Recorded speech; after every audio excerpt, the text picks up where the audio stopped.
Pernah kepikiran nggak, di balik setiap operasi industri raksasa yang sukses, ada sebuah mesin tak terlihat yang bikin semuanya terus berputar. Nah, hari ini kita akan coba bongkar mesin itu.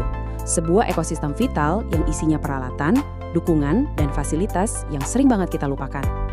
Jadi, apa sih sebenarnya rahasia di balik operasi yang efisien dan berkualitas tinggi itu? Jawabannya tuh seringkali bukan ada di mesin-mesin super besar yang kelihatan, tapi justru tersembunyi di detail-detail pendukung yang jarang banget dapet sorotan. Oke, kita mulai dari fondasinya dulu ya. Kenapa sih hal-hal yang sering dianggap sepele ini, infrastruktur pendukung ini, malah jadi pembeda yang paling krusial antara operasi yang berhasil sama yang gagal? Yuk kita bedah sama-sama. Jadi, apa sih sebenarnya yang dimaksud dengan tools, support, and facility? Gampangnya gini, ini adalah semua alat bantu dan infrastruktur pendukung yang kita butuhkan dalam proses perbaikan. Tapi coba perhatikan tujuannya, ini yang paling penting, yaitu untuk mencapai efektivitas dan kualitas kerja yang optimal. Sebelum kita ngomongin cara mengelolanya, kita harus sadar dulu, seluas apa sih cakupannya? Percaya deh, ini jauh lebih banyak dari sekedar obeng sama kunci pas doang. Coba kita lihat ya. Coba perhatikan gimana semua ini dikelompokkan. Fondasi paling dasarnya itu ya infrastruktur fisik, kayak bengkel dan gudang. Nah, di atasnya baru ada perkakas yang kita pakai sehari-hari. Mulai dari yang simple kayak perkakas tangan, alat las, sampai yang lebih kompleks seperti alat-alat angkat. Oke, selanjutnya kita geser ke armada pendukung. Nah, ini adalah unit-unit yang bergerak yang tugasnya memastikan mesin-mesin utama bisa terus jalan dan lokasi kerja tetap fungsional. Coba deh bayangin, sebuah tambang tanpa truk bahan bakar atau menara lampu pas malam hari. Wah, operasinya bisa berhenti total kan? Dan yang terakhir nih, kita punya sumber daya dan perangkat-perangkat canggih. Mulai dari yang mendasar seperti genset dan internet, sampai sistem keselamatan khusus kayak pemadam api otomatis dan alat-alat diagnosis super modern. Ini ibaratnya otak dan sistem saraf dari operasi pemeliharaan zaman sekarang. Oke, kita udah lihat kan betapa banyaknya aset yang harus diurus. Sekarang pertanyaannya dibalik. Apa yang terjadi kalau semua ini diabaikan? Nah, disinilah kita masuk ke sisi gelap dari cerita ini. Dan risiko itu bisa diringkas dengan dua kata yang lumayan bikin ngeri.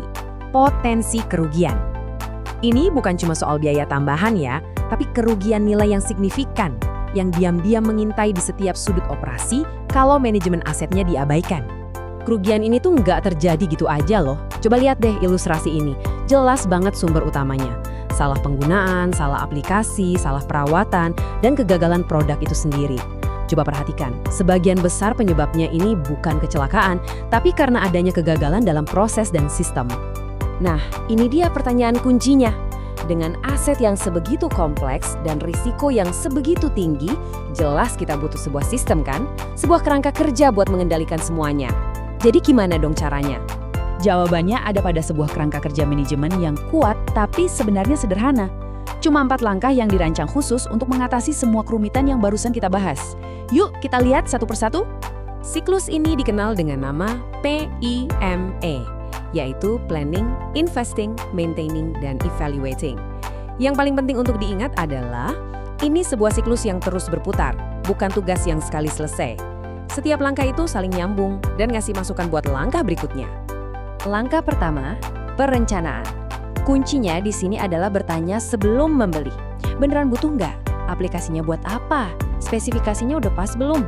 Pertanyaan-pertanyaan kayak gini tuh fondasi yang bisa mencegah masalah besar di kemudian hari. Selanjutnya, investasi. Nah, ini bukan cuma soal cari harga paling murah ya. Poin krusialnya justru mikirin gambaran besarnya, gimana sistem pendukung setelah pembelian, proses pengirimannya gimana. Keputusan investasi yang cerdas itu melihat nilai jangka panjang, bukan cuma biaya di awal doang. Begitu asetnya udah kita miliki, disinilah pekerjaan yang sebenarnya dimulai, pemeliharaan.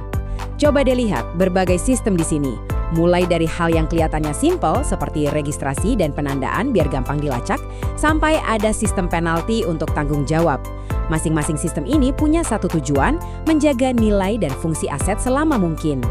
Dan langkah terakhir yang menutup siklus ini adalah evaluasi. Di sini, kita melihat ke belakang untuk belajar.